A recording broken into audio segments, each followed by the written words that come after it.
দেখুন, আজ শুরুতেই বাংলাদেশের বর্ষিয়ান কবি নির্মলেন্দু গুণের শব্দ ধার করে সে দেশের এখনকার পরিস্থিতিকে বর্ণনা করব।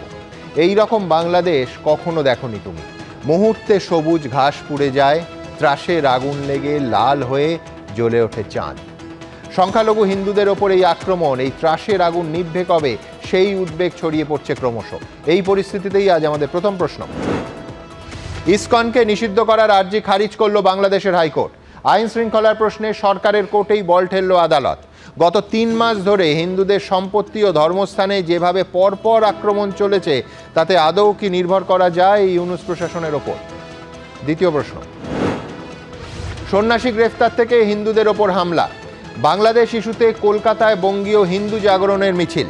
বেগবাগানে ভাঙল ব্যারিকেড, পুলিশের সঙ্গে ধস্তাধস্তি। দেশ বিদেশে এই ক্ষোভ দেখেও কি হুঁশ ফিরবে না শান্তি নোবেলজয়ী ইউনূসের? তৃতীয় প্রশ্ন। শুধু হিন্দুরা নন, অত্যাচার চলছে অন্যান্য ধর্মের সংখ্যালঘুদের ওপরও, বললেন বাংলাদেশের বৌদ্ধ সন্ন্যাসী। একই মত কলকাতা ইসকনেরও। পরিকল্পিতভাবেই কি বাংলাদেশকে মৌলবাদী রাষ্ট্র বানাতে চাইছে ইউনূস সরকার? চতুর্থ প্রশ্ন থাকবে আজ। জেলে দুষ্কৃতীদের সঙ্গে রাখা হয়েছে চিন্ময় কৃষ্ণ দাসকে। তার ওপর হামলার আশঙ্কায় আমরা চিন্তিত, বললেন কলকাতার ইসকনের ভাইস প্রেসিডেন্ট। হিন্দুদের নিরাপত্তা নিয়ে সরব হয়েছিলেন বলেই কি মৌলবাদীদের পথের কাঁটা হয়ে দাঁড়িয়েছিলেন এই চিন্ময় কৃষ্ণ? পঞ্চম প্রশ্ন। আমি মর্মাহত, কোনো ধর্মের মানুষের ওপর অত্যাচার হলেই মেনে নিতে পারি না। বাংলাদেশ ইস্যু নিয়ে প্রতিক্রিয়া মুখ্যমন্ত্রী। বাংলাদেশের পরিস্থিতি নিয়ে বিদেশ মন্ত্রীর সঙ্গে বৈঠক প্রধানমন্ত্রীর। কিন্তু শুধু বিবৃতিতে আদৌ কি চিড়ে ভিজবে? তবে এই অনুষ্ঠান শুরু করব আজকের আপডেট দিয়ে। ইসকনকে নিষিদ্ধ করার দাবিতে মামলা হয়েছিল বাংলাদেশ হাইকোর্টে। সেই আবেদন খারিজ করে দিল আদালত। দেখুন। মোহাম্মদ ইউনূসের অন্তর্বর্তী সরকারের আমলে বাংলাদেশে সংখ্যালঘু হিন্দুদের ওপর লাগাতার অত্যাচার চলছে, যা চরম আকার নিয়েছে রাষ্ট্রদ্রোহিতার মামলায় ইসকনের সন্ন্যাসী চিন্ময় কৃষ্ণ দাসের গ্রেফতারিতে।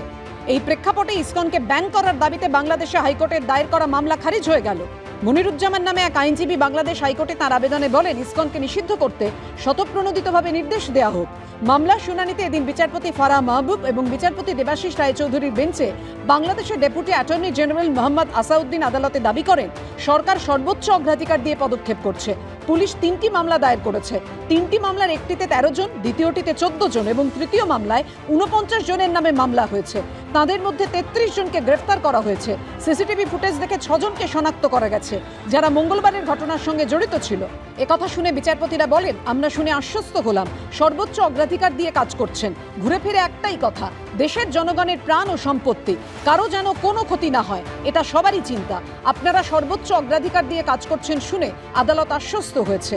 ইসকনকে নিষিদ্ধ করার দাবিতে সওয়াল করে আইনজীবী মনিরুদ্দিন বলেন, 10টি রাষ্ট্রে ইসকন নিষিদ্ধ, এদের কার্যক্রম খুবই বিশৃঙ্খল ও উচ্ছৃঙ্খল।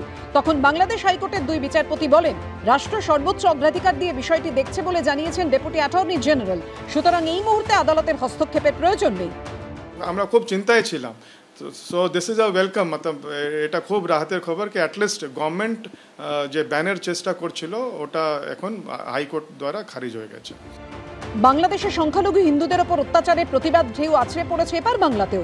সন্ন্যাসীর মুক্তির দাবিতে বৃহস্পতিবার কলকাতায় মিছিল করে বঙ্গীয় হিন্দু জাগরণ।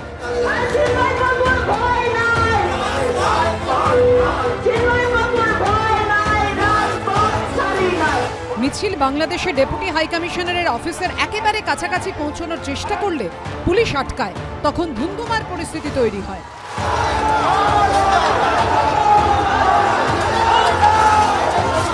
কার্যত ব্যারিকেড ভাঙার উপক্রম। হিন্দু জাগরণ মঞ্চের সদস্যরা তারা দ্বিতীয় ব্যারিকেডের দিকে এগিয়ে যাচ্ছেন। হিন্দু জাগরণ মঞ্চের সদস্যরা আমরা দেখতে পাচ্ছি এবং লাঠি চার্জ শুরু হতে পারে কলকাতা পুলিশের তরফে। এখানে দেখুন, স্বৈরাচারী সরকার আজকে আমাদেরকে হিন্দুত্বের কথা বলতে দিচ্ছে না। ইসকনের সন্ন্যাসী চিন্ময় দাসের গ্রেফতারের 2 দিন পর বৃহস্পতিবার মুখ খোলেন মমতা বন্দ্যোপাধ্যায়। আমরা তো কেউ ঘটনাটাকে সমর্থন করছি না। যে কোনো ঘটনায় যে কোনো ধর্মের ওপরেই হোক না কেন, আমরা সেটাকে সমর্থন করি না। এটা জিওআই মানে government of India can take up the matter with the Bangladesh government. এটা বোথ দ্য কান্ট্রিজ কথা বলতে পারে। তাদের ভোট চাই, সংখ্যালঘুর ভোট। তার জন্য তাদের ওই মৌলবাদী চিন্তাভাবনায় যাতে কোনো রকমভাবে আহত না হয় তার জন্য মুখ্যমন্ত্রী সচেষ্ট আছেন। সন্ন্যাসী চিন্ময় কৃষ্ণ দাসের গ্রেফতারির তীব্র নিন্দা করে বাংলাদেশের প্রাক্তন প্রধানমন্ত্রী শেখ হাসিনা বলেছেন, সনাতন ধর্মাবলম্বী সম্প্রদায়ের একজন শীর্ষ নেতাকে অন্যায়ভাবে গ্রেফতার করা হয়েছে, অবিলম্বে তাকে মুক্তি দিতে হবে। চট্টগ্রামে মন্দির পুড়িয়ে দেওয়া হয়েছে। ইতিপূর্বে মসজিদ, মাজার, গির্জা, মঠ এবং আহমদিয়া সম্প্রদায়ের ঘরবাড়ি আক্রমণ করে ভাঙচুর ও লুটপাট করে আগুনে পুড়িয়ে দেওয়া হয়েছে। সকল সম্প্রদায়ের মানুষের ধর্মীয় স্বাধীনতা ও জানমালের নিরাপত্তা নিশ্চিত করতে হবে। অর্ণব মুখোপাধ্যায়, শিবাশিস মৌলিক ও বিজেন্দ্র সিংহর রিপোর্ট, এবিপি আনন্দ। দেখুন, ইদানিংকালে বলা হচ্ছিল যে ইসকন নাকি জঙ্গি সংগঠন। আজ বাংলাদেশ হাইকোর্ট বলে দিল, হাইকোর্ট স্বতঃপ্রণোদিত হয়ে ইসকনকে নিষিদ্ধ ঘোষণা করবে না। আর্জিটাই খারিজ হয়ে গেল হাইকোর্টে। আদালত বলল, আইন শৃঙ্খলার দায় সরকারের, সরকার দেখবে। আর ঠিক এইখানেই আমরা বাধ্য হচ্ছি একটা জিজ্ঞাসার চিহ্ন বসাতে, সরকার কি আদৌ দেখবে? মোহাম্মদ ইউনূসের তদারকি সরকার গত 100 দিন ধরে কি আদৌ দেখেছে? সরকার যদি দেখতো, যদি একটুও রাজধর্ম পালন করত, তাহলে কি বাংলাদেশের ভয়াবহ ঘটনা প্রবাহের সামান্য অংশ ঘটতে পারত? এবং আপনারা জেনে রাখুন, শুধু সংখ্যালঘু হিন্দু নয়, বাংলাদেশে একই রকম আক্রান্ত বৌদ্ধ এবং অন্যান্য সংখ্যালঘু সম্প্রদায়ের মানুষও। তাদের কথাও এই অনুষ্ঠানেই তুলে ধরবো। অনুষ্ঠান শুরু করব আজকে তিলোত্তমাকে দিয়ে। তিলোত্তমা, একদিক থেকে দেখতে গেলে যাদের কাজকর্মে আজকে বাংলাদেশে সংখ্যালঘু হিন্দু, সংখ্যালঘু বৌদ্ধরা বিপন্ন, তাদের ওপরই আস্থা রাখলো বাংলাদেশের হাইকোর্ট। আমার প্রশ্ন খুব পরিষ্কার, যে কাজের কাজ আদৌ কিছু হবে? সংখ্যালঘুরা যে তিমিরে পড়ে আছেন, সেখান থেকে কোনো আশু উত্তরণের সম্ভাবনা দেখছো তুমি? এই মুহূর্তে বাংলাদেশে যে পরিস্থিতি এবং যে প্রবণতা দেখা যাচ্ছে, সেটা সম্পূর্ণ আর শুধুমাত্র সংখ্যালঘুত্বের মধ্যে ব্যাপারটা সীমাবদ্ধ নেই। ব্যাপারটা পুরোপুরি মানবাধিকারে হস্তক্ষেপ করা হচ্ছে। এবং যেটা এইমাত্র কথা বলছিলে তুমি, যে অন্যান্য হিন্দু ছাড়াও অন্যান্য আরও সংখ্যালঘু যারা আছেন, অন্যান্য ধর্মীয় সম্প্রদায়, এবং তাদের ছাড়াও আমার যেটা সাংঘাতিকভাবে মনে হচ্ছে যে এরা তো বিপন্ন বটেই, এবং এদের অধিকারে তো হস্তক্ষেপ করা হচ্ছে বটেই, এবং সেই সঙ্গে উদারপন্থী মুসলিম যারা রয়েছেন বাংলাদেশে, তারাও কিন্তু সমানভাবে বিপন্ন বলেই আমার মনে হয়। এবং এটা একটা শুধুমাত্র বাংলাদেশের আভ্যন্তরীণ বিষয় নয়, আমার নিজের ধারণা যে এটা একটা আন্তর্জাতিক একটা কোনো চক্রান্ত চলছে, যেটা একেবারে ভারতবর্ষের পাশের দেশ হিসেবে, প্রতিবেশী রাষ্ট্র হিসেবে এই দেশটিকে যদি মৌলবাদী একটি রাষ্ট্র হিসেবে প্রতিষ্ঠা করা যায় এবং দুটো রাষ্ট্রের মধ্যে যদি অশান্তি বাঁধিয়ে দেওয়া যায়, তাহলে আরও অন্যান্য অনেক রাষ্ট্রের তাতে লাভ হতে পারে, যেটা বহু বছর ধরে ভারত সরকারের আশঙ্কা ছিল, বহু বছর ধরে। এবং এটা তো অনেক বছর ধরে, মানে বিগত প্রায় 4-5 বছর ধরে আমরা এটা দেখছি যে বাংলাদেশে একটা প্রবণতা দেখা যাচ্ছিল যে বাংলাদেশের জন্ম হওয়ার ক্ষেত্রে ভারতবর্ষের যে ভূমিকা এবং ইন্দিরা গান্ধীর যে ভূমিকা, সেইটাকে তারা সবসময় অস্বীকার করতে চেয়েছে। এবং এই সম্প্রতিও আমরা দেখেছি যে যার জন্য, বাংলাদেশের যে ব্যক্তির জন্য আজকে বাংলাদেশের জন্ম, তার মূর্তি ভেঙে দেওয়া হয়েছে। তো এই প্রবণতাগুলো থেকে বুঝতে পারা যায় যে এর ভেতরে একটা কোথাও প্ররোচনা রয়েছে, কিছু লোকের মধ্যে, কিছু মানুষের মধ্যে ভারতবর্ষের প্রতি ঘৃণা এবং হিন্দুত্ব বা অন্যান্য পাশাপাশি আরেকটাও যোগ করো যে পাকিস্তানের সঙ্গে নৈকট্য চাইছে আরেকটা অংশ চাইছে একদম। হ্যাঁ, এবং সেটা বাংলাদেশের মধ্যে যখন, আজকে তো কিছু বছর আগেই আমরা দেখেছি যে বাংলাদেশের অর্থনৈতিক বৃদ্ধির হার ছিল চমৎকার। বাংলাদেশ খেলার জায়গাতে আন্তর্জাতিক জায়গায় উঠে এসেছে এবং বাংলাদেশ আন্তর্জাতিক ক্ষেত্রে একটা নাম হয়ে উঠছিল ক্রমশ। আজকে সেই জায়গাটাকে সম্পূর্ণ ধ্বংস করে, এবং যখন বাংলাদেশের সেই উন্নয়ন চলছে, সেই সময়ও আমরা দেখেছি যে এক শ্রেণীর মৌলবাদী অংশ, বাংলাদেশের একটা অংশ, তারা তখনও পাকিস্তানকে সমর্থন করেছে এবং তারা সবসময় চেয়েছে যে পাকিস্তানের সঙ্গে আবার একটা বাংলাদেশের সম্পর্ক স্থাপিত হোক। অর্থাৎ সেই সময়, অর্থাৎ 70-71 সেই সময়টায় যে পাকিস্তানি সৈন্যের দ্বারা যে পূর্ববঙ্গের বাঙালি যারা সাংঘাতিকভাবে নিপীড়িত, অত্যাচারিত হয়েছিল, মানে অকথ্য নির্যাতন, সেই সমস্তগুলো তারা চেপে দিতে চাইছে এবং তারা মন চাইছে যে ইতিহাসটাকে উল্টে দেওয়া হোক। কিন্তু ইতিহাস উল্টে দিতে চাইলেও বাংলাদেশের, আমরা মনে করি যে বাংলাদেশ আমাদের শুধু প্রতিবেশী রাষ্ট্র নয়, আমরা বাংলাদেশকে আমাদের আত্মীয় বলেই মনে করি। এবং আমরা মনে করি যে বাংলাদেশে যারা এখনো পর্যন্ত শুভ বুদ্ধি সম্পন্ন মানুষ রয়েছেন, তারা নিশ্চিতভাবে এই ভয়ঙ্কর জায়গা থেকে এবং এই সাংঘাতিক সংকট থেকে বাংলাদেশকে আবার ফিরিয়ে আনতে পারবেন এবং শান্তি স্থাপন করতে পারবেন। হ্যাঁ, আমরা আশাটুকুই করতে পারি। দেখুন, একটা জিনিস পরিষ্কার, আমি এই বাংলাদেশ নিয়ে অনুষ্ঠান করার একেবারে শুরুতে বলেছিলাম, আজকে দেখলাম শেখ হাসিনা তার বিবৃতি দিয়েছেন। দেখুন, এখন পরিস্থিতি ভয়ঙ্কর, কিন্তু এর আগে এটা একটা প্রক্রিয়ার অংশ যে ক্রমশ, কালকে খুব গুরুত্বপূর্ণ এ নিয়ে গত ৩-৪ বছরে বহুবার আমাদের অনুষ্ঠান করতে হয়েছে। 2016 সালে ঢাকা বিশ্ববিদ্যালয় অত্যন্ত প্রথিতযশা অধ্যাপক আবুল বারকাত, তিনি একটা গবেষণাপত্র পাবলিশ করেন, সেটা যে বাংলাদেশের কৃষি, ভূমি, জলা সংস্কারের রাজনৈতিক অর্থনীতি। তাতে একেবারে পরিষ্কার দেখান যে 1964 সাল থেকে 2013 সাল পর্যন্ত 5 দশকে 1,13,00,000 হিন্দু তারা বাংলাদেশ ছাড়তে বাধ্য হয়েছেন। অর্থাৎ প্রতি বছরে গড়ে 2,30,612 জন হিন্দু বাংলাদেশ ছেড়েছেন। এবং তিনি লিখেছিলেন, যার পরে আমাদের অনুষ্ঠান অবধি করতে হয়, যে এই প্রবণতা চলতে থাকলে আগামী 2-3 দশক পরে এদেশে অর্থাৎ বাংলাদেশে হিন্দু ধর্মাবলম্বী কোনো মানুষকে আর খুঁজে পাওয়া যাবে না।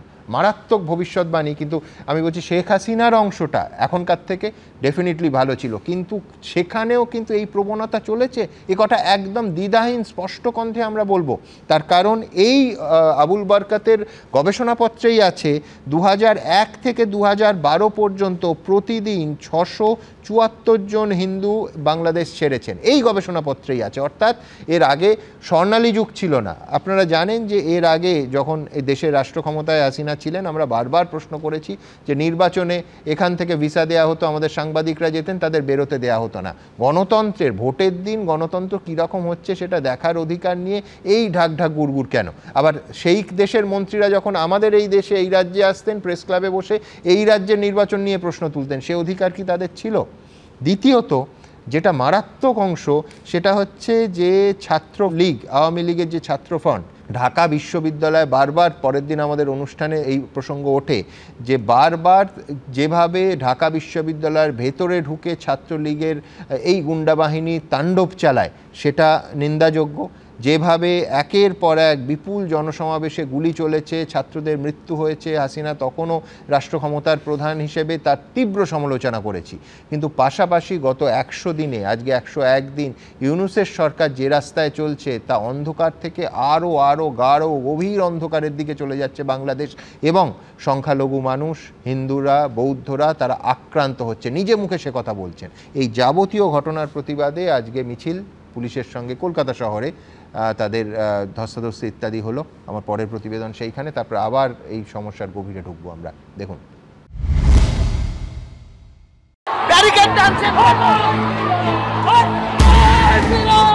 বেশ কয়েকজন পড়ে গিয়েছেন।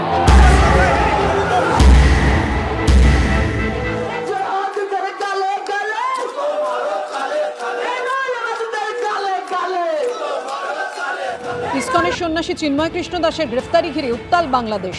প্রতিবাদের ঢেউ আছড়ে পড়েছে এ রাজ্য। বৃহস্পতিবার কলকাতায় বঙ্গীয় হিন্দু জাগরণের মিছিলে ধুন্ধুমার পরিস্থিতি তৈরি হলো।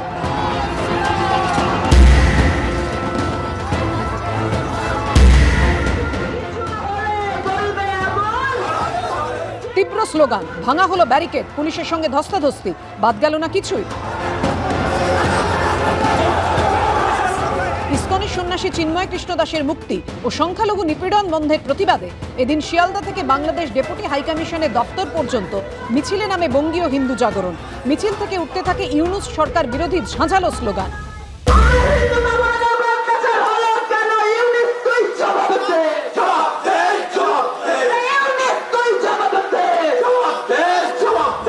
এরপর বেগবাগানে আটকানো হয় বঙ্গীয় হিন্দু জাগরণের সদস্যদের।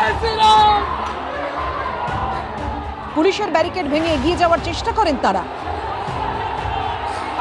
ধুন্ধুমার পরিস্থিতি, রীতিমতো ব্যারিকেড ফেলে ফেলা হচ্ছে, পুলিশের সামনে ব্যারিকেড ঠেলে সরিয়ে দেওয়া হচ্ছে।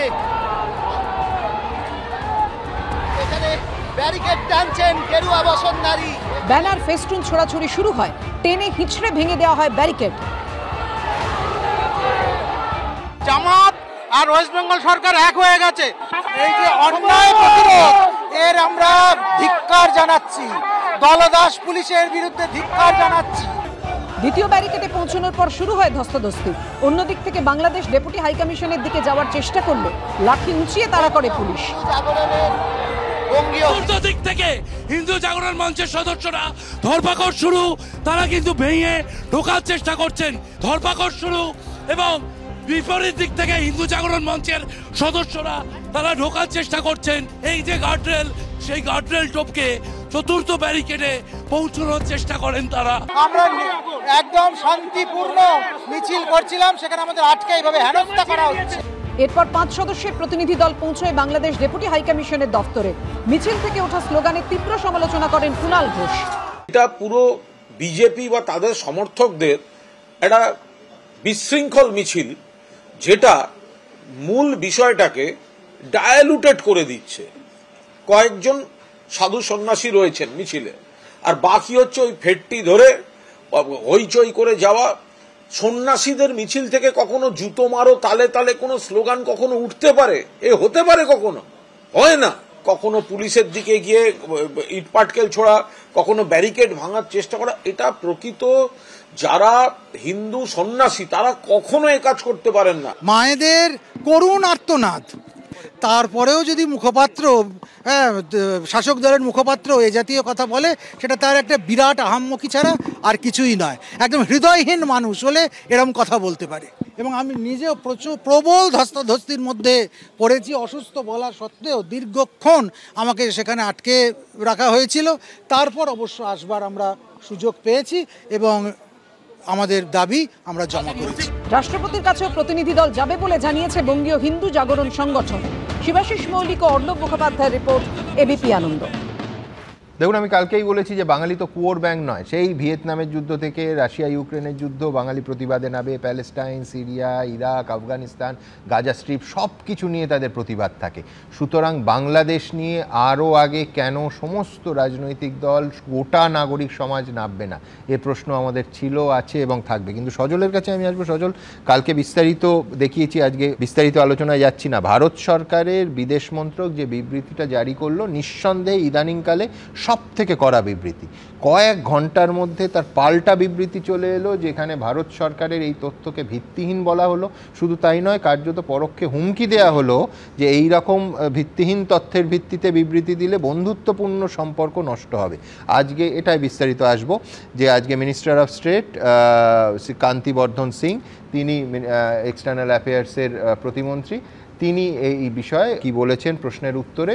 নিঃসন্দেহে কড়া অবস্থান, একেবারে স্পেসিফিক্যালি ঘটনা ধরে ধরে ভারত সরকার বাংলাদেশে যা চলছে তার সতর্ক করার চেষ্টা করেছে, সংসদকে এ নিয়ে ইনফর্ম করেছে। কিন্তু আমার বক্তব্য, সজল, ওয়ে আউটটা কি? এ তো শুধু বিবৃতি হলে তার পাল্টা বিবৃতি চলে আসছে 3 ঘন্টার মধ্যে। মানুষগুলো বাঁচবে কি করে? সুমনদা, আমি প্রথমে বলি, সেটা হচ্ছে যারা বঙ্গবন্ধুর হতে পারে না তারা কখনো ভারত বন্ধু হতে পারে না, এক। আর যারা ভারতীয় পতাকাকে তাদের বিশ্ববিদ্যালয়ের গেটে পাপোশ হিসেবে ব্যবহার করে তারা ভারতের শত্রু। আশা করি এই প্যানেলে এটা নিয়ে কোনো প্রতিদ্বন্দ্বিতা থাকবে না, কোনো বিতর্ক থাকবে না। আমি আপনাদেরকে কতগুলো সে করবেন আপনি তাহলে ভারত বিদ্বেষী হবে না। আমি একটু বলে নি, আবার 2 মিনিট সময়টা তো আমায় দিন। আমার যেটা প্রশ্ন হচ্ছে, দেখুন, ভারত বাংলাদেশ তার এজেন্ডায় চলছে, তারা তাদের মতন করছে। আমি এখান থেকে দাবি করব বাংলার একজন নাগরিক হিসেবে, একজন বাঙালি হিসেবে, যে আর যাই হোক না কেন, আমরা যদি মায়ানমারে মিলিটারি অপারেশন করতে পারি, আমরা যদি পাকিস্তানে গিয়ে অপারেশন করতে পারি, তাহলে এই ক্ষেত্রে হিন্দুদের সম্পত্তি এবং প্রাণ বাঁচাতে আমাদের এখান থেকেও সকলে মিলে, বাংলার 10 কোটি হিন্দু মুসলমান মিলে সমস্ত মানুষের একযোগে আওয়াজ তোলা উচিত যে বাংলাদেশে আমাদের পুলিশ মিলিটারি অপারেশন করা হোক। আমি খারাপ লাগে, আমি জানি না এখানে যারা আছেন তাদের কতজন ইস্ট বেঙ্গল থেকে এসছেন, কিন্তু খারাপ লাগে, দেখবেন তাদের সব মনে আছে, তাদের গ্রামের বাড়ি মনে আছে, তাদের স্কুল মনে আছে, তাদের তুলসীতলা মনে আছে, তাদের সব মনে আছে। শুধু তাদের অনেকেই ভুলে গিয়েছেন যে তারা এক রাতের অন্ধকারে কেন দেশ ছেড়ে আসতে বাধ্য হয়েছিলেন। তাদের ভুলে গেছেন তারা অনেকেই যে কেন তারা সবাইকে নিয়ে আসতে পারেননি, পরিবারের কাদেরকে ভেট হিসেবে রেখে আসতে হয়েছিল। আজকে যদি আমরা এটা আবার ভুলে যাই, তাহলে কিন্তু আমাদের দ্বিতীয় বড় বৃহত্তর ভুল হবে। দেখুন, ইসরায়েল প্যালেস্টাইন লড়ছে, তারা কয়েকশো বছরের পুরনো ইতিহাস, যন্ত্রণা তারা কিন্তু বলেনি। কিন্তু এই মার্ক্সবাদী যারা আছেন তারা আজকে নেই, থাকলে ভালো হতো। কংগ্রেসীরা যারা আছেন, হ্যাঁ, তৃণমূল কি বলবেন আমি জানি না, কিন্তু আমার প্রশ্ন হচ্ছে যে এটা তো মানবতার বিরুদ্ধে। কেউ কিউবায় হলে লাফায়, কেউ গাজায় হলে লাফায়, কেউ প্যালেস্টাইনে হলে বুক চাপড়ায়, কেউ এই যে আপনি বলছেন না যে মুখ্যমন্ত্রী আজকে বলেছেন এটা অন্যায়, আর এর বেশি কিছু বলেননি। এই মানুষটি 21শে জুলাই, তিনি সম্ভবত 21শে জুলাই বা কোনো একদিন সংবাদ মাধ্যমের সামনে বলেছিলেন বর্ডার খুলে দাও। যখন শেখ হাসিনার বিরুদ্ধে সবে লড়াই শুরু হয়েছে, পুলিশের দমন পীড়ন নীতি চলছিল, তখন উনি বলেছিলেন বর্ডার খুলে দাও। আজকে উনি বলছেন না সে কথা। না না না, বর্ডার খুলে দাও না সজল, কালকেই দেখিয়েছি 21শে জুলাই তিনি বলেছিলেন যে এটা দেশের ব্যাপার, আমার ইয়ে নেই, কিন্তু একদম আমি আশ্রয় দিতে রাজি আছি। হ্যাঁ, আমার যেটা বলার বক্তব্য হচ্ছে আমি পিসিআর কে বলবো ওই বাইকটা আবার বের করতে। নোবেল পুরস্কার প্রাপ্ত, অন্তত আপনারা দেখানো বন্ধ করুন, নোবেলের উপর আস্থা উঠে যাবে। একটা আস্ত অশান্তির ট্যাবলেট সেই লোকটা এইভাবে দাঁড়িয়ে বলছে যে তথ্য মিথ্যে।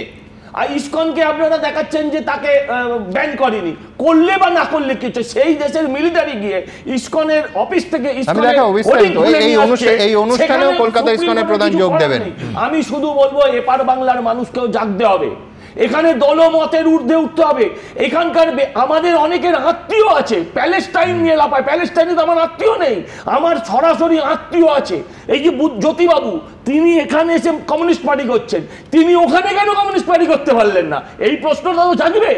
আমি বিশ্বনাথের কাছে আসবো, কিন্তু তার আগে আমি এতক্ষণ সজলকে ইন্টারাপ্ট করিনি, তার কারণ ও কেন্দ্রের শাসক দলের অফিসিয়াল স্পোকসপারসন, প্রতিনিধি, সে এসে বলছে সরাসরি বিশ্বনাথ দা মিলিটারি অপারেশন। সোশ্যাল মিডিয়ায় খুব গুরুত্ব দেওয়ার প্রয়োজন নেই, কিন্তু মাঝে মাঝেই উঠছে যে we are missing iron lady, অর্থাৎ ইন্দিরা গান্ধী যে ব্যবস্থা নিয়েছেন সেই ব্যবস্থার একটা কোথাও, এটা কেউ পপুলিজম বলতে পারে, কেউ একেবারে হালকা চালে বলতে পারে, কিন্তু দেশের কেন্দ্রীয় যারা চালাচ্ছেন সেই দলের প্রতিনিধি যদি সরাসরি মিলিটারি অপারেশন চায় তাহলে নিঃসন্দেহে সেইটা নিয়ে আপনার প্রতিক্রিয়া নেব। দুই হচ্ছে যে সরকারের ওপর সত্যি সত্যি ভরসা রাখার কথা বলছে, কোর্ট ভরসা রাখার কথা বলছে, তারা বাংলাদেশের সংবিধান থেকে কিন্তু ধর্মনিরপেক্ষ শব্দটাকে বাদ দিতে চেয়েছে।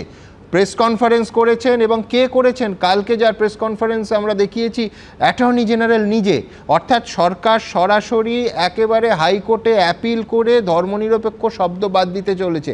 কালকেই আপনি বলছিলেন যে কোথাও একটা বাংলাদেশের বাঙালি জাতীয়তাবাদের থেকে ইউটার্ন নিয়ে সম্পূর্ণভাবে একটা মৌলবাদী রাষ্ট্রের চেহারা নিচ্ছে, যার দুটো পায়া বিএনপি এবং জামাত। আমি বলছি সেইখানে আদৌ ভরসা রাখা যায় যে সংখ্যালঘু নিরাপত্তা সেই সরকার দেবে? এক। দুই হচ্ছে না দিলে তাহলে কি সজলের প্রেসক্রিপশন মিলিটারি অপারেশন? না, এটা আমি এখনও বলছি আপনাকে যে ৭১-এর বাঙালি যে জাতীয়তাবাদ নিয়ে তৈরি হয়েছিল বাংলা ভাষাকে সামনে রেখে, সেই বাঙালি জাতীয়তাবাদকে এই মুসলিম মৌলবাদীরা অস্বীকার করছেন। তারা মানে আন্তর্জাতিক মৌলবাদের কনটেক্সটেই, মুসলিম মৌলবাদের কনটেক্সটেই এখানে আফগানিস্তানের সরকার চালাতে চাইছেন, তালিবানি সরকার চালাতে চাইছেন, মানে পাকিস্তানের মতন ইসলামিক শাসন চাইছেন। ফলে মানে বাঙালি ভাবনা চিন্তা জাতীয়তাবাদী থেকে পুরো সরে যেতে চাইছেন, একবারে কমপ্লিটলি চলে যেতে চাইছেন। নিজেদের ইতিহাসটাকে অস্বীকার করতে চান। এই মুহূর্তে যেটা চলছে এটা হলো মৌলবাদবাদী রাষ্ট্র তৈরি করবার একটা পলিটিক্যাল প্রজেক্ট। এই পলিটিক্যাল প্রজেক্টটি যদি দাঁড় করাতে হয় তাহলে হিন্দুদের উপর কিন্তু মানে বায়োনারি সিস্টেমে, দ্বিমেরুকৃত ভাবনায় মানে হিন্দুদের উপর অত্যাচার করতে হবে, হিন্দুদের অত্যাচার করে মৌলবাদী মুসলিমদের প্রতিষ্ঠা করতে হবে। এইভাবেই আমি বলছি এটা আজকে হিন্দুদের উপর অত্যাচার হচ্ছে, কিন্তু আগামী দিনে যখন মানে আফগানিস্তানের মহিলারা যেমন শিক্ষা পায় না, মানে তারা যেমন পাবলিক লাইফে লিড করতে পারছে না, আগামী দিনের বাংলাদেশের মানে যারা মহিলা তাদের উপর নির্যাতন নামবে। তারপরে কিন্তু আমি বলছি আরও কঠোর মৌলবাদী এবং লিবারাল মৌলবাদীর মধ্যে লড়াই হবে। ফলে আজকে যে প্রজেক্টটা শুরু হয়েছে হিন্দু নিধন দিয়ে, এটা থামবে, কিন্তু কোথায় গিয়ে থামবে কেউ জানে না। সেটা আফগানিস্তানের শেষ পর্যায়ে যেটা দেখতে পাচ্ছি আমরা, যে শেষ পর্যন্ত মৌলরা মানে একেবারে কট্টর মৌলবাদীরা কয়েকজন নিয়ন্ত্রণ করছে আফগানিস্তানকে। কিন্তু আমি আপনাকে বলছি যে সজলের প্রেসক্রিপশন আমি মানতে পারছি না কেন, দুটো আমি কারণ আছে। একটা হলো যে দেখুন আজকের আন্তর্জাতিক ব্যবস্থায় আপনি যুদ্ধে যেতে পারবেন না, চাইলেও যেতে পারবেন না। এবং দ্বিতীয় সেটা হলো যুদ্ধ কখনোই, আমি যুদ্ধ কখনোই সলিউশন, মানে আমি বলছি ভারতের মতন উন্নয়নশীল দেশের যুদ্ধ কখনোই সলিউশন হতে পারে না আপনি লক্ষ্য রাখছেন যে 2 বছর ধরে চলছে ইউক্রেন আর রাশিয়ার যুদ্ধ, শেষ পর্যন্ত দুটি দেশেরই লস হচ্ছে, অন্য দেশগুলোর লস হচ্ছে, ফলে ভারতবর্ষের এই অর্থনীতি নিয়ে কিন্তু যুদ্ধের দীর্ঘমেয়াদী চালাতে পারবে না, কারণ অন্য প্লেয়াররাও এসে পারবে, চীন আসবে, আন্তর্জাতিক স্তরে অন্য প্লেয়াররাও আসবে। কিন্তু যেটা আমরা করতে পারি সেটা হলো বাংলাদেশের নাগরিকদেরকে আমরা সবাইকে একটা যদি হোমোজিনিয়াস ভাবে ভুল, বাংলাদেশের যে মানুষগুলো প্রগতিশীল কিন্তু ভয়ে হয়তো এখনো কথা বলতে পারছে না, তাদেরকে কিন্তু উৎসাহ যোগাতে হবে। কেন আমি বারবার বলছি মমতা বন্দ্যোপাধ্যায়কেও রাস্তা নামতে হবে, কারণ মমতা বন্দ্যোপাধ্যায় বা তৃণমূল কংগ্রেস শাসক দলের তরফ থেকে যদি রাস্তায় নামে প্রতিবাদ করে, এই ধরনের মানবতার বিরুদ্ধে মিছিল করে, তাতে কিন্তু উৎসাহিত হবে সেখানকার সাধারণ মানুষ। আমি আজকেই একটা সুমন্দা উদাহরণ দিচ্ছি, আজকে যুগান্তর কাগজ, বাংলাদেশের যুগান্তর কাগজে ভাত দেবার গোসাই মানে সুরত নাই কিল মারার গোসাই, এই শিরোনামে কে লিখেছেন? কবি ফারহান মাজার। তিনি কে? তিনি ফারহান মাজার কে? কবি ফারহান মাজার হলেন মানে উপদেষ্টা, মানে স্বাস্থ্য উপদেষ্টা ডক্টর নজরুল স্বাস্থ্য উপদেষ্টার তিনি স্বামী, মানে তার মানে সরকারের মধ্যেই ভিন্ন স্বর আছে। এবং তিনি পরিষ্কার, ওই আর্টিকেলটা আমি পড়ছিলাম, তাতে পরিষ্কার করে তিনি প্রতি ছত্রে বলছেন যে এই দেশ, এই মানে বাংলাদেশের জিও পলিটিক্সকে কনসিডার করলে যে অবস্থান বাংলাদেশের বর্তমান সরকার নিচ্ছে সেটা ভয়ঙ্কর ভুল হবে, এবং যেভাবে মানে সন্ন্যাসীকে অ্যারেস্ট করা হয়েছে তার তীব্র প্রতিবাদ করেছেন তিনি, এবং পরিষ্কার বলছেন যে তুমি ভাত দিতে পারছো না, তুমি কিল মারছো। আমি বলছি এই যে মানে প্রগতিশীল শক্তিটা এখনো আছে, তারা হয়তো সংখ্যায় মানে কম হতে পারে বা ভয় পেয়ে হয়তো এখন চুপ করে আছে। ভারত সরকার বা পশ্চিমবাংলার যারা নাগরিক সমাজ, রাজনৈতিক সমাজ, তাদের প্রতিনিয়ত তাদের পাশে রাখতে হবে, উৎসাহ দিতে হবে। আমি সেই কারণেই বারবার বলছি যে মমতা বন্দ্যোপাধ্যায় এবং তার দল তৃণমূল কংগ্রেসকে মানে সংকীর্ণ ভোটের রাজনীতির বাইরে গিয়ে একেবারে সরাসরি রাজপথে আপনি নামুন, যেমন করে একসময় জ্যোতি বসুরা নেমেছিলেন যে ৭১-এর যুদ্ধের সময় যখন সারা বাংলার জুড়ে মানে গণ আন্দোলন গড়ে উঠেছিল, এবং ইন্দিরা গান্ধী এবং মুজিবুর রহমানের সেই ব্রিগেডের সমাবেশে সাধারণ মানুষই একমাত্র সুমন আমি বলছি পারে এই পুরো ছবিটাকে পরিবর্তন করতে, উৎসাহিত করতে, এই প্রগতিশীল শক্তিটাকে উৎসাহিত করা। ফারহাদ মাজারের কথা বললেন বিশ্বনাথ দা, আমি বলছি এই কবি খেয়াল রাখবেন, যখন বাংলাদেশের ভেতর থেকে উত্তাল সময় দাবি উঠছে যে জাতীয় সঙ্গীত পাল্টে দাও, রবীন্দ্রনাথ ঠাকুরের গান জাতীয় সঙ্গীত হতে পারে না, তখন এনারই একেবারে স্পষ্ট প্রতিবাদ ছিল, এবং কবি বলেছিলেন যে আর একজন পারবে তোমরা আর একজন রবীন্দ্রনাথকে খুঁজে বার করতে। আমি বলছি এই শটটাকে শুধু সংরক্ষণ নয়, এই শুভবুদ্ধির শটটাকে ছড়িয়ে দিতে হবে গোটা বাংলাদেশ জুড়ে, কিন্তু ছড়াবে কে? ঠিক এইখান থেকে আমার পরের প্রশ্ন, সেটা হচ্ছে সংখ্যালঘু হিন্দুদের কথা আমরা বলছি, পাশাপাশি আজকে আপনাদের দেখাবো বৌদ্ধ ধর্মের মানুষ, তারাও বলছেন একই রকম অত্যাচার নেমে এসেছে তাদের ওপর, মানবতার বিরুদ্ধে এক অভিযান চলছে। দেখুন, আমাদের মাতৃভূমি এটা, আমরা সেটা ছেড়ে তো কোথাও যেতে চাই না, মাটি খামড়িয়ে ধরে আমাদের থাকতেই হবে, কিন্তু কিছুর উপায় নেই। আমরা কি করবো আমরা এখনো বুঝতে পারছি না। গত 5 তারিখে যখন শেখ হাসিনা পতনের পরপরই আমাদের সংখ্যালঘুদের উপর আক্রমণ করেছে যারা মৌলবাদী সরকার। শুধু হিন্দুরা নয়, বাংলাদেশে বিপন্ন অন্যান্য সংখ্যালঘুরাও, তাঁদের গলাতে উদ্বেগ, আতঙ্ক। বাংলাদেশে মোট জনসংখ্যার 0.63% বৌদ্ধ, এদের সিংহভাগই চট্টগ্রামের বাসিন্দা। পার্বত্য চট্টগ্রামের 3 জেলা খাগড়াছড়ি, বান্দারবন এবং রাঙামাটিতে বারবার হিংসার খবর সামনে এসেছে। আদিবাসিন্দা, চাকমা এবং অন্যান্য জনজাতি গোষ্ঠীর ওপর নানা সময় ধারাবাহিক হামলা চলেছে।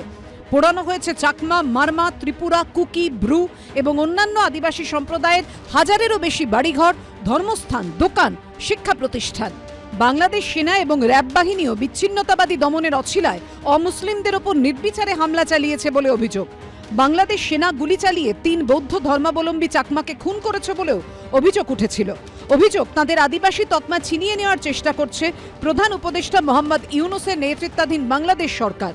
বাংলাদেশের বৌদ্ধ সন্ন্যাসী ধর্মপ্রিয় ভিক্ষু থাকেন চট্টগ্রামের আশ্রমে, জরুরি কাজে এসেছেন কলকাতায়। বর্তমান বাংলাদেশের ছবি উদ্বিগ্ন করে তুলেছে তাকে, আশঙ্কার সিঁদুরে মেঘ উঁকি দিচ্ছে মনে। আমরা এখন আশঙ্কায় আছি, কখন কি হয় সেটা আমরা কোনো শঙ্কায় আছে। কিছুদিন মাস দেড়েক আগেই আমাদের বৌদ্ধ ভিক্ষুদের উপর হামলা করছে, বৌদ্ধ মন্দির, বৌদ্ধ প্যাগোডা জ্বালিয়ে দিয়েছে ও পার্বত্য চট্টগ্রামে। হিন্দু আর বৌদ্ধ ধর্মাবলম্বীরা আমরা আশঙ্কায় আছি। মিথ্যা গুজব রটিয়ে বৌদ্ধরা আমাদের নৌবকি নিয়ে বা আমাদের উপর হামলা করেছে। বর্তমান পরিস্থিতি খুব ভোলাটাইল আছে, খুব ভয়ঙ্কর আছে। তো ওটাই অ্যাকচুয়ালি আমরা যেটা আপডেট পাচ্ছি, দেখছি কি অনেক জায়গায় অ্যাটাকও হয়েছে, মানে অন্য হিন্দু বুদ্ধিস্ট মাইনরিটিস ওদের উপরেও হয়েছে। গৌতম বুদ্ধ বলেছিলেন, মৈত্রী দ্বারা শত্রুকে জয় করবে, সাধুতার দ্বারা অসাধুকে জয় করবে, ক্ষমার দ্বারা ক্রোধকে জয় করবে ও সত্যের দ্বারা মিথ্যাকে জয় করবে। কিন্তু বাংলাদেশে কি শুনে বুদ্ধির শান্তি বার্তা? ব্রতদীপ ভট্টাচার্য রিপোর্ট, এবিপি আনন্দ, কলকাতা। দেখুন, আজকেই সংসদে সাংসদ এডি সিং তিনি মিনিস্ট্রি অফ এক্সটার্নাল অ্যাফেয়ার্সের মাননীয় মন্ত্রীর কাছে বাংলাদেশের বিষয়ে জানতে চান। একেবারে স্পষ্ট কান্তিবর্ধন সিং প্রতিমন্ত্রী এক্সটার্নাল অ্যাফেয়ার্সে তিনি পরিষ্কার করে বলেন যে প্রচুর হিন্দু মন্দির এবং হিন্দু ধর্মাবলম্বী মানুষের ওপর অত্যাচার নেমে এসেছে এবং প্রচুর হিন্দু মন্দির ধ্বংসপ্রাপ্ত হয়েছে, ক্ষতিগ্রস্ত হয়েছে। পূজা মণ্ডপ, তন্ত্রীবাজার ঢাকার তার ওপর আক্রমণ হয়েছে। গত কয়েক মাস ধরে একের পর এক ঘটনার কথা তিনি বলেন, একেবারে সংসদের ফ্লোরে দাঁড়িয়ে। যশোরেশ্বরী কালী মন্দিরের সেই মুকুট চুরির কথা বলেন, এই বছর দুর্গাপুজোয় কী হয়েছে সেই কথা বলেন। অর্থাৎ এটা একটা ধারাবাহিক একটা প্রক্রিয়ার মধ্যে হিন্দুদের ওপর অত্যাচার নেমে আসছে। আমি অর্ণব সাহার কাছে যাব, যে কালকে অর্ণব অভিষেক বন্দ্যোপাধ্যায় বলেছিলেন, আজ স্পষ্ট ভাষায় মমতা বন্দ্যোপাধ্যায় বলেছেন তিনি দুঃখিত, মর্মাহত। ইসকনের এখনকার প্রধানের সঙ্গে যিনি কিছুক্ষণের মধ্যে এই অনুষ্ঠানে যোগ দেবেন, দুবার তিনি কথা বলেছেন কোনো ধর্মের ওপর অত্যাচার হয় এটা তিনি চান না। আর চক্ষুকর্ণের বিবাদ ভঞ্জনের জন্য সজল যেহেতু এর আগে মমতা বন্দ্যোপাধ্যায় 21শে জুলাইয়ের মঞ্চ থেকে ঠিক কী বলেছিলেন সেই উল্লেখ করলো, কাল দেখিয়েছিলাম, কিন্তু তবু আরেকবার দেখাবো। চিন্তা করবেন না, বাংলাদেশে নিয়ে যদি আপনাদের কোনো পরিবার থাকে, পরিজন থাকে, কেউ পড়াশোনা করতে যান, কেউ চিকিৎসা করতে এসে ফিরতে না পারেন, যদি কোনো সহযোগিতার দরকার হয়, আমি বাংলাদেশ নিয়ে কোনো কথা বলতে পারি না, কারণ ওটা একটা আলাদা দেশ। যা বলার ইন্ডিয়া গভর্নমেন্ট বলবে, আমি বলতে পারি না। কিন্তু আমি এটুকু বলতে পারি, অসহায় মানুষ যদি বাংলায় দরজা খটখটানি করে, আমরা তাদের আশ্রয় নিশ্চয়ই দেব। আমি অর্ণবের কাছে যাব। অর্ণব, দাবিটা খুব পরিষ্কার, সেটা হচ্ছে যখন শ্রীলঙ্কার সেনাবাহিনী তামিল ভাষাভাষীদের ওপর অত্যাচার করছিল, তখন এই ভারতবর্ষের তামিলনাড়ুর প্রত্যেকটা রাজনৈতিক দল তাদের পাশে দাঁড়ায়। আমাদের প্রতিবেশী রাষ্ট্রের বাংলাভাষীদের ওপর এই অত্যাচার যখন নেমে আসছে, তখন আমরা ঐক্যবদ্ধভাবে একটা মুভমেন্ট করতে পারবো না? 100বার ঐক্যবদ্ধভাবে মুভমেন্ট করতে পারবো, এবং তার আগে আমাদের খুব পরিষ্কার করে বাংলাদেশের যে পরিস্থিতি, সেই পরিস্থিতির ভেতরের অনেকগুলো কম্পোনেন্টকে বোঝা দরকার।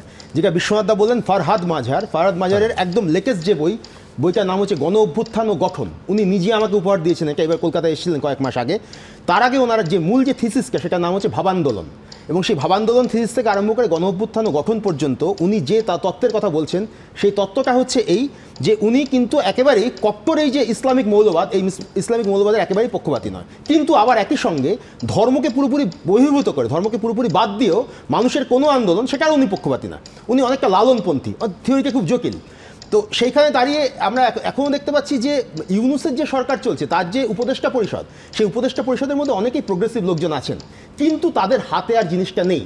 এবং যেটা হয়েছে, যখন কোটা বিরোধী আন্দোলনটা শুরু হয়েছিল, ইনিশিয়ালি কোটা বিরোধী আন্দোলন হাসিনার স্বৈরাচারের বিরুদ্ধে, এবং হাসিনা যেভাবে ভোট করেছেন দিনের পর দিন, যেরকম সমস্ত অন্যায়গুলো বেরিয়ে আসছে সেগুলো করেছেন, পিছন থেকে অন্য শক্তি ছিল, এটা কিন্তু আমরা বারবার করে অনুমান করেছিলাম, এবং সেটাই সত্যি হয়ে গেল শেষ পর্যন্ত, যে এই ধরনের শক্তিগুলো, এই ধরনের মৌলবাদী শক্তি যারা অপেক্ষা করেছিল সেই 71 সাল থেকে, কিন্তু হাসিনাও তো পূর্ণ গণতান্ত্রিক পথে হাঁটতে পারেননি, এবং শুধু করেননি না, হাসিনার ক্ষেত্রেও যে অভিযোগটা উঠেছে বারবার, যে এই যে জামাত বা হেফাজতের মতো শক্তি এদের সঙ্গে আপোষ করে চলেছেন, এটাও করেছেন। যেমন বিএনপি যেমন 14 দলের জোট করেছিল, যেখানে সরাসরি জামাত ছিল, হয়তো উনি সরাসরি জোট করেননি, কিন্তু তাদেরকে কোথাও একটা উনি প্রশ্রয়ের জায়গা দিয়েছেন, সরাসরি নির্মূল করেননি। তৃণমূলের ভূমিকা এই মুহূর্তে দাঁড়িয়ে, এই ক্ষেত্রে তৃণমূল একটা, যেহেতু একটা অঙ্গরাজ্যের একটা দল, সেই অঙ্গরাজ্যের দল হিসেবে তার স্ট্যান্ড মমতা ব্যানার্জি বলেছেন, অভিষেক বন্দ্যোপাধ্যায় বলেছেন তারা কিভাবে নেবেন।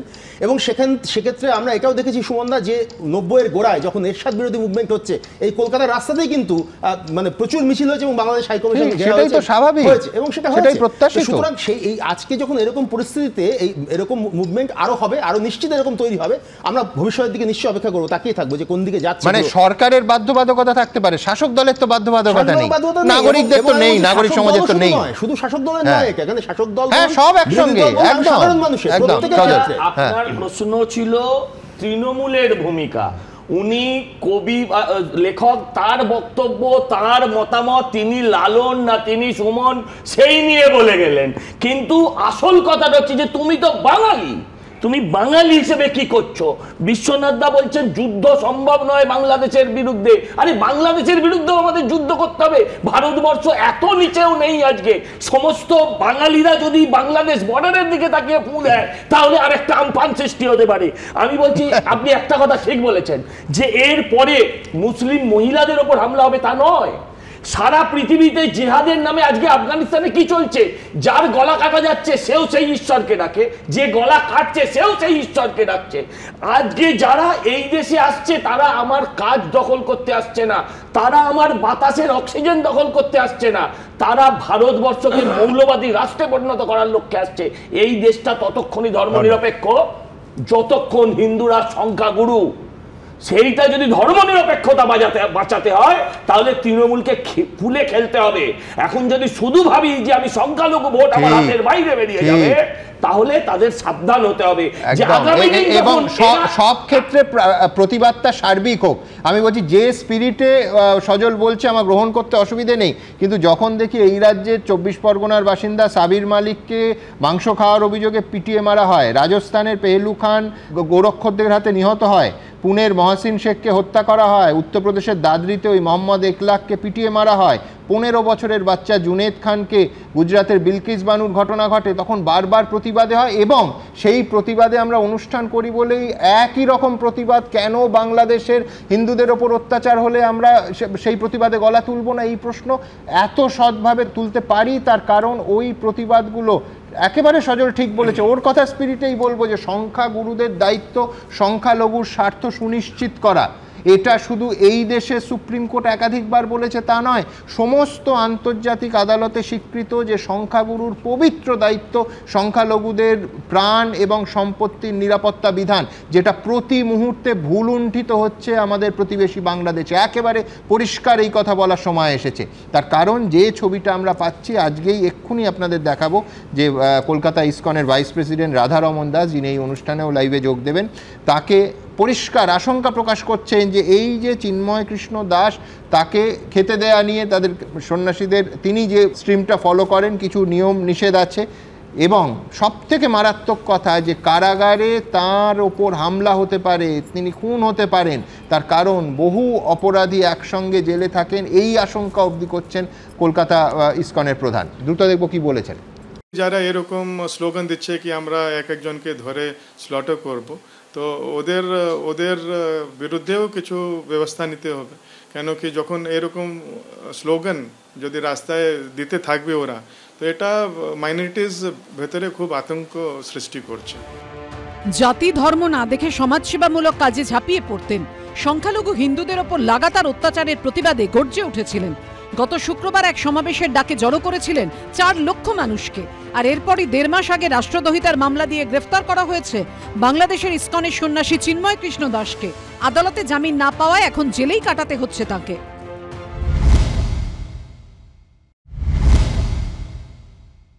আমরা জানি কি জেল এটা সামান্য জায়গা নয়, ওখানে অনেক ক্রিমিনালস থাকে, তো এটা তো স্বাভাবিক বিচার। আর যে ব্রহ্মচারী যে সাধুর জন্য একটা জেলের ভেতরে এটা সামান্য জায়গা না, খাবার অসুবিধা, সব কিছু করা অসুবিধা, ইভেন ও খেতেও পারবে না। আমরা আশা করি গভর্নমেন্টও বলছে, বাংলাদেশ গভর্নমেন্টও বলছে কি ওরা সুরক্ষা প্রদান করবে। গ্রাউন্ড রিয়েলিটি কিন্তু অনেক এখনো খারাপ আছে।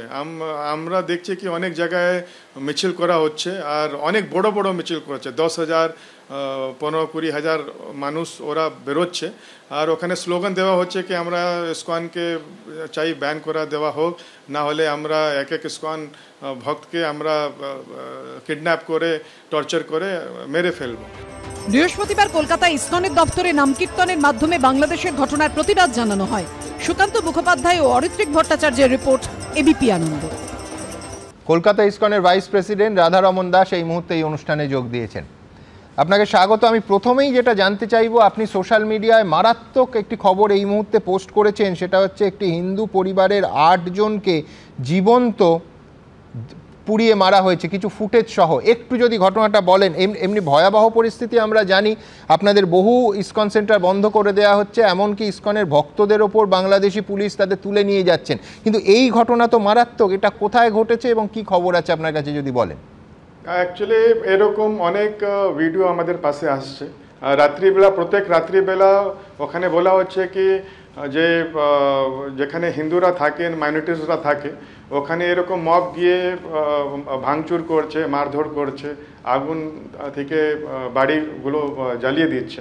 তো আমাকে আজকে সকালে একজন পাঠিয়েছেন, ও বলেছেন কি আমার নাম জানাবেন না, কেন কি আমি ও এরিয়াতে থাকি, নাহলে আমার অসুবিধা হবে। তো এরকম আমরা অনেক চিত্র দেখছি যেটা খুব দুঃখনীয়, খুব শকিং।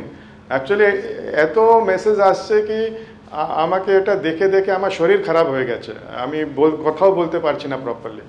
এটা খুব মতলব কি বলবো, মতলব এরকম ধরনের হতে পারে, এত অত্যাচার হতে পারে, এটা খুব শকিং আমাদের। আর তার উপরে আপনারা জানেন কি ইসকনকে ব্যান করার চেষ্টা চলছে, অনেক লোক ডিমান্ড করছে। কালকে আমাদের একটা যে ইসকনের একটা নামহট্ট কেন্দ্র ছিল, সেন্টার ছিল, ওখানে একটা মব গিয়ে ধর্ণা দেয় আর ডিমান্ড করে পুলিশকে কি যদি পুলিশ 3-4 ঘন্টার মধ্যে সেন্টারটা বন্ধ না করাবে তাহলে আমরা নিজে বন্ধ করে দেব।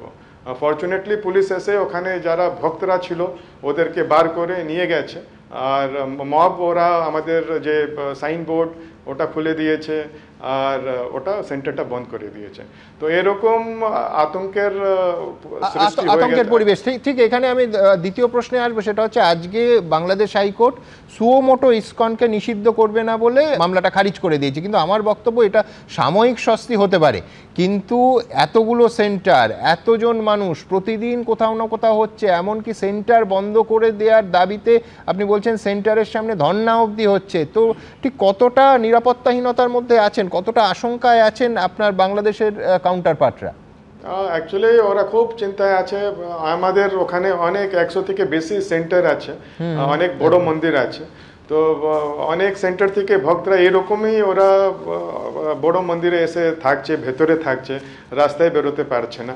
তো ওরাও কিছু জানে না কি হবে, কখন কি ঘটতে পারে। তো সবাই দে আর ভেরি আনসার্টেন, মানে কিছু জানে না কি ভবিষ্যে কি আছে, ওরা নিজে বুঝতে পারছেন। আপনার কি মনে হয় এর কারণ কি? আপনারা প্রায় 50 বছর ধরে একেবারে গ্রাউন্ড লেভেলে কাজ করে চলেছেন, আপনি 100টারও বেশি সেন্টার, এতগুলো অনাথ আশ্রম বাংলাদেশে আপনারা চালাচ্ছেন, বিভিন্ন প্রাকৃতিক বিপর্যয়ে একেবারে অগ্রণী ভূমিকা পালন করে সামনে এগিয়ে যাচ্ছেন, আপনাদের টার্গেট করা হলো কেন? এর কারণটা কি? এটা কি কোনো বিরাট পরিকল্পনার অংশ বলে মনে করছেন? এটাই আমাদের খুব আশ্চর্যের কথা লাগছে কি ইসকন এটা global spiritual organisation. Steve Jobs মতন লোক উনি ইসকনকে অ্যাপ্রিসিয়েট করেন। একটা স্ট্যানফোর্ড কমেন্সমেন্ট অ্যাড্রেস আছে স্টিভ জবস, ওখানে উনি বলছেন কি যখন আমি ছাত্র ছিলাম, ইউনিভার্সিটিতে আমি পড়তাম, সেই সময় আমার এত টাকা ছিল না কি ভালো আমি খেতে পারি, সেই জন্য উনি 8 মিল হেঁটে ইসকন মন্দিরে যেতেন আর ওখানে কি রাত্রিবেলার যে প্রসাদ আছে উনি খেতে পারেন। শিলা প্রভুপাদ, উনি যে ইসকনের ফাউন্ডার আছে, শিলা প্রভুপাদ হচ্ছেন উনি বাঙালের ছেলে, কলকাতা ওনার জন্মভূমি, উনি ইসকনের স্থাপনা করেছিলেন। শিলা প্রভুপাদ আমাদেরকে ইসকনকে নির্দেশ দিয়ে গেছিলেন কি আমাদের প্রত্যেক ইসকন মন্দিরে 3 কিলোমিটার রেডিয়াসে কেউ খালি পেট, নাহলে 10 কিলোমিটার রেডিয়াসে দেখবে কি কেউ খালি পেট না ঘুমায়। সেই জন্য আমাদের প্রত্যেক মন্দিরে আমরা বিকালবেলা প্রসাদ সার্ভ করি সবাইকে ফ্রিতে। তো এরকম সংস্থাকে আমরা, যেরকম আপনি বলছিলেন কি বাংলাদেশেও আমরা যখন প্রাকৃতিক আপদা হয় তাহলে আমরা কারো ধর্ম দেখি না, জাত দেখি না, কিছু দেখি না, nationality, we don't see anything. And আমাদের ভক্ত খুব ডিফিকাল্টিতে গিয়ে সার্ভ করে, নিজের জানকে রেখে মতলব চিন্তা না করে ওরা সেবা করে। কোভিড যখন হয়েছিল সবাই নিজে বাড়িতে থাকতো, কিন্তু আমাদের ইসকন ভক্ত নিজে চিন্তা না করে আমরা রোজ বেরোতাম, সকাল থেকে আমরা বেরোতাম কলকাতাতে। আমি নিজে গাড়ি নিয়ে রাশন আমি গাড়িতে ভরে নিতাম, নিজে ড্রাইভ করে। অ্যাকচুয়ালি আমরা নাম্বার দিয়েছিলাম, যে ফোন করবে আমরা ওদের বাড়িতে গিয়ে আমরা ডেলিভারি করে আসতাম। তো আমাদের এরকম ফাউন্ডাচার্য আমাদেরকে এরকম, প্রভুপাদ আমাদেরকে এরকম শিক্ষা দিয়েছেন কি কীরকম মানুষের দুঃখের সঙ্গে থাকতে হবে। এই অর্গানাইজেশনকে টেররিস্ট ঘোষণা করে ব্যান করা এরকম ডিমান্ড হচ্ছে। আর সব থেকে ভয়ঙ্কর কি আমরা দেখছি কি 10,000 20,000 মানুষ বাংলাদেশে রাস্তায় নেমে হাতে ধার হাতিয়ার নিয়ে ওরা এরকম স্লোগান ডিমান্ড করছে কি ইসকনকে ব্যান করো, ইসকনকে ব্যান করো, নাহলে আমরা এক একজনকে ধরে আমরা টর্চার করব আর মেরে ফেলবো। আমি এখান থেকে পরের প্রশ্নে আসবো, সেটা হচ্ছে যে শুধু হিন্দুরা নয়, আজকেই আমরা একটা প্রতিবেদন দেখালাম যে সংখ্যালঘু বৌদ্ধ সম্প্রদায়ের মানুষরা তাদের ওপরও অত্যাচার চালানো হচ্ছে, এটা নিয়ে কি বলবেন? একদম, অ্যাকচুয়ালি যত মাইনরিটিজ আছে, বুদ্ধিস্ট, খ্রিশ্চান, হিন্দু, জৈন, শিখ, সবাই ভয়তে আতঙ্কিত হয়ে থাকছে। আমরা দেখলাম কিছুদিন আগে, 2-3 সপ্তাহ আগে একটা বুদ্ধিস্ট সেটেলমেন্টে, ওরা ট্রাইবাল ওখানকার ট্রাইবাল লোক বুদ্ধিস্ট, ওরা ওখানে ওদের এরিয়াতে খুব ভয়ঙ্করভাবে আক্রমণ হয়েছে। ওদের যত জিনিসপত্র ছিল ওটা লুটমার হয়ে গেছে, তারপরে ওখানে একজনের হত্যাও হয়ে গেছে, অনেক মহিলার সঙ্গে দুরাচার হয়েছে। তো এরকম আমরা কনস্ট্যান্টলি এরকম আমরা লাস্ট 100 দিন থেকে 5 আগস্ট পর থেকে আমরা এটা দেখছি। 5 আগস্ট যখন শেখ হাসিনা উনি দেশ ছেড়ে চলে গেছিলেন, প্রথম রাত্রিবেলায় আমাদের একটা মন্দিরকে বোমা মারা হয়েছিল। ওখানে আমাদের বলদেব, সুভদ্রা, জগন্নাথের যে ডেটি ছিল, আপনারা সবাই দেখেছেন চিত্র, কিরকম ওরা ওদের ক্ষতিগ্রস্ত। যে ঘটনা বলছেন চাকমা উপজাতির যারা বৌদ্ধ সম্প্রদায়ের লোক, তাদের উপর এই ঘটনাটা ঘটেছিল। তো একদম, তো আপনারা বলছেন যে এরকম প্রত্যেকে আক্রান্ত। এবার আরেকটা মূল অংশে আসি, যেটা আপনার খুব এরিয়া অফ কনসার্ন, সেটা হচ্ছে চিন্ময় কৃষ্ণ দাস এই মুহূর্তে জেলে আছেন।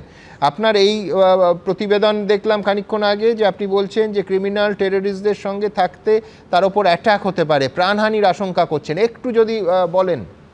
অ্যাকচুয়ালি জেল আমরা জানি কি ওখানে এটা ন্যাচারাল জায়গা না, সামান্য জায়গা না।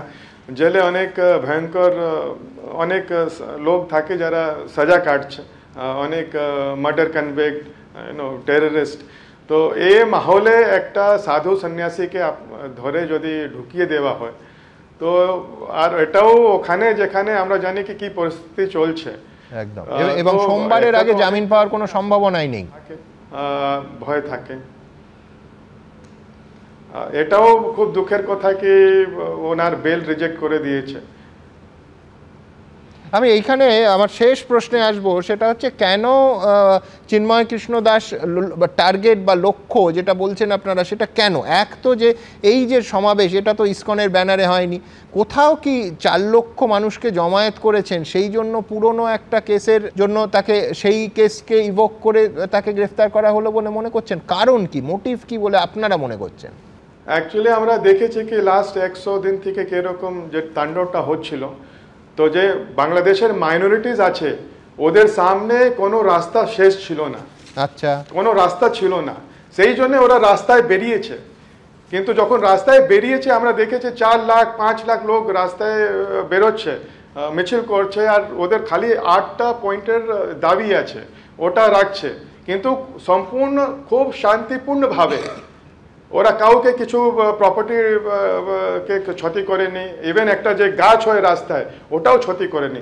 তো এত শান্তিপূর্ণভাবে ওরা খালি গভর্নমেন্ট থেকে ওরা এটা দাবি করছিল কি আমাদের 8টা দাবি আছে, যেরকম দাবিটা কি আমাদেরকে সুরক্ষা প্রদান করা হোক, আমাদের দুর্গাপূজাতে 5 দিন ছুটি দেওয়া হোক, একটা মাইনরিটি কমিশন করা দেওয়া হোক।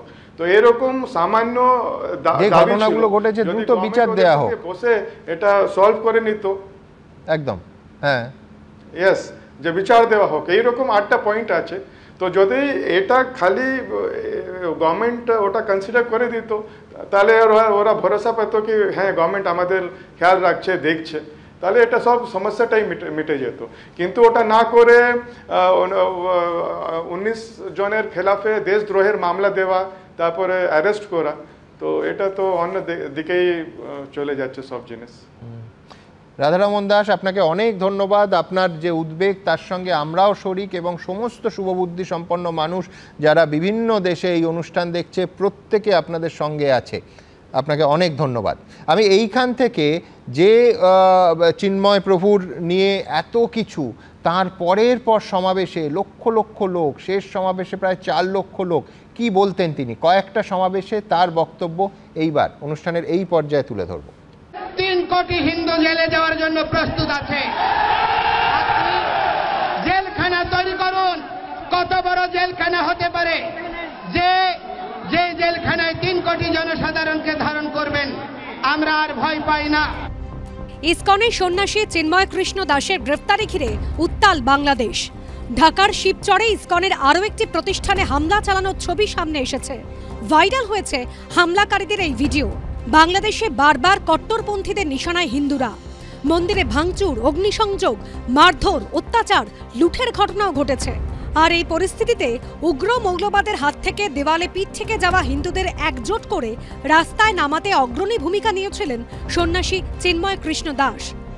আজকে 3 মাস হয়ে যাচ্ছে, দৃশ্যমান কোনো অগ্রগতি তো নাই, বরঞ্চ প্রতিটি জায়গায় হিন্দু বাড়ি ঘরে এখনো লুটপাট, অগ্নিসংযোগ চলছে, এখনো চাঁদাবাজি চলছে।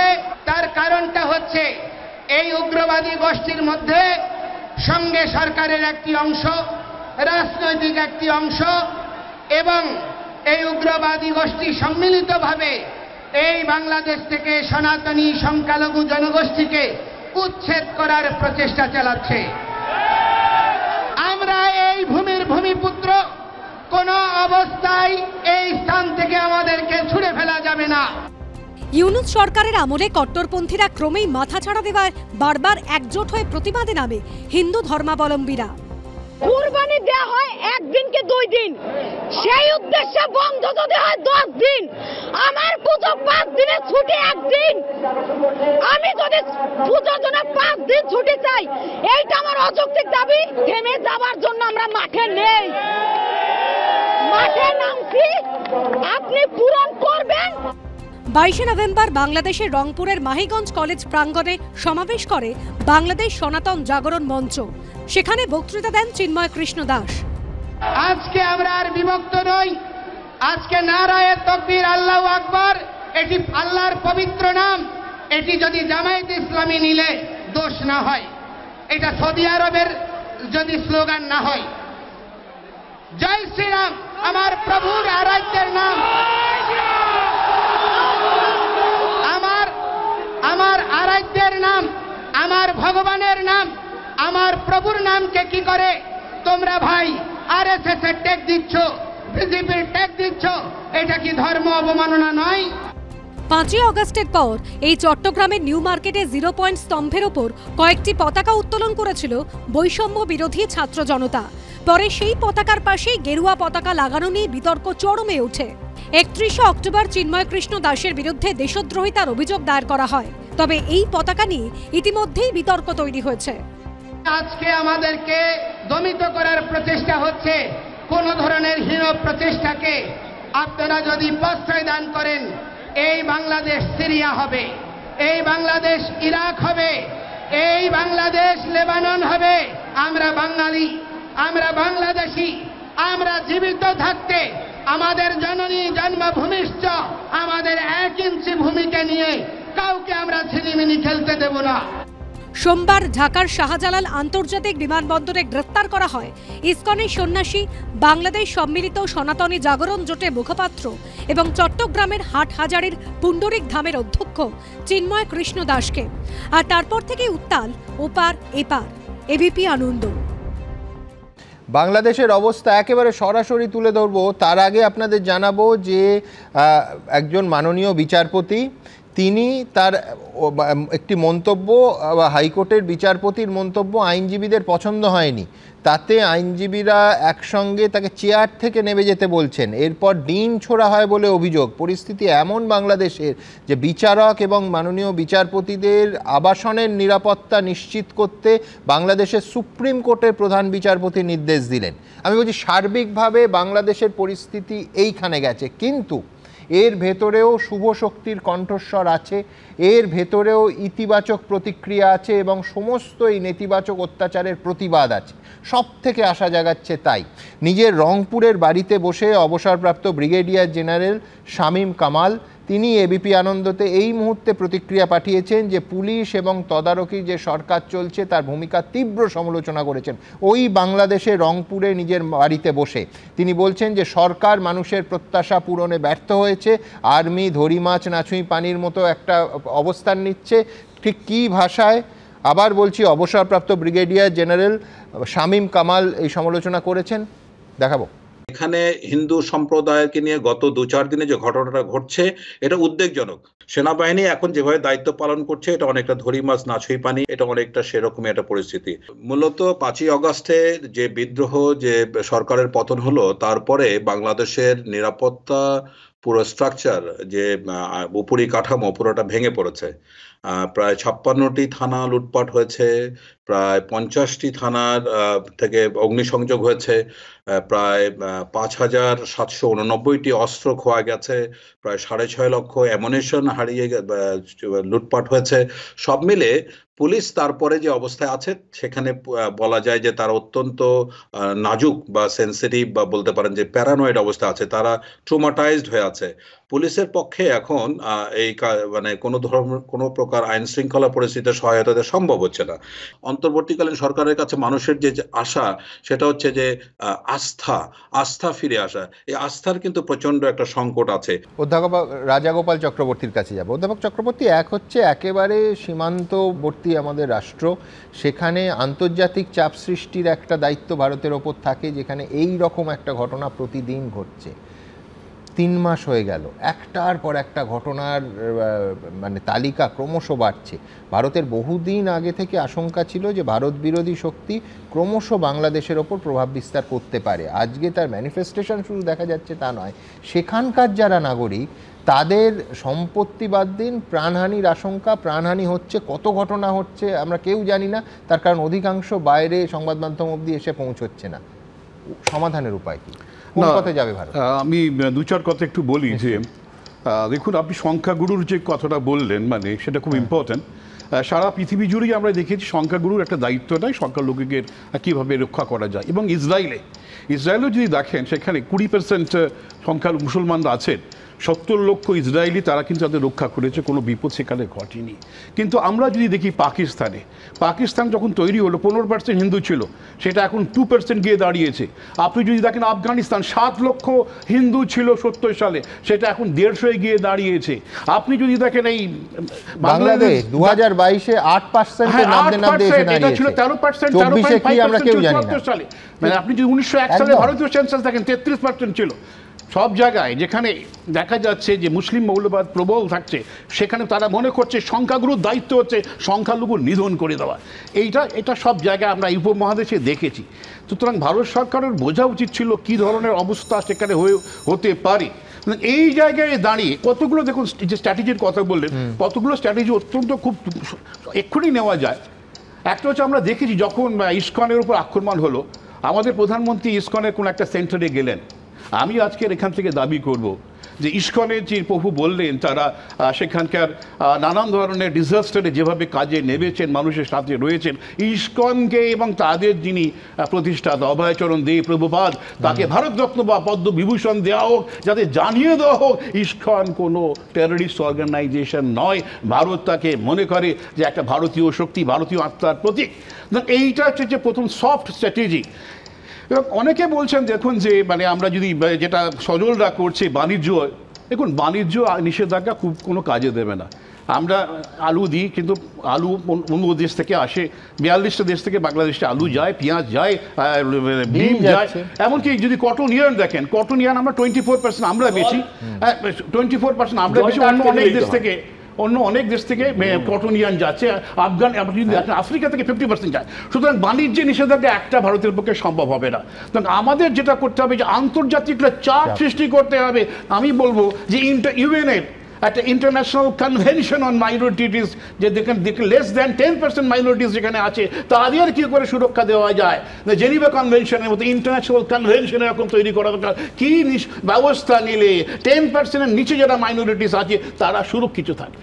এই ধরনের ইউনাইটেড নেশনস জেনারেল অ্যাসেম্বলিতে যাওয়া, জেনারেল অ্যাসেম্বলিতে এই ধরনের ভাবনা চিন্তা করা এবং বড় দেশগুলোকে দিয়ে চাপ দেবো। আমি একা যদি বাইল্যাটারাল কোনো চাপ দেবো, ওই পেট্রোপোলে দুটো গাড়ি আটকে দেবো, তাতে 2-1 দিনের সাপ্লাই চেন নেটওয়ার্কের ডিসরাপশন হবে, তাতে কিন্তু খুব একটা হবে না। অন্য নেটওয়ার্ক খুলে যাবে, চীন থেকে সাপ্লাই, নানান দেশ থেকে করে সাপ্লাই আসছে।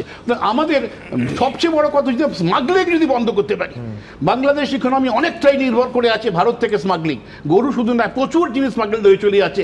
আমরা যদি সেইটাকে আটকাতে পারি, বিধিসম্মতভাবে সেটাকে যদি আটকাতে পারি, তাহলে অনেকটাই লাভ হবে।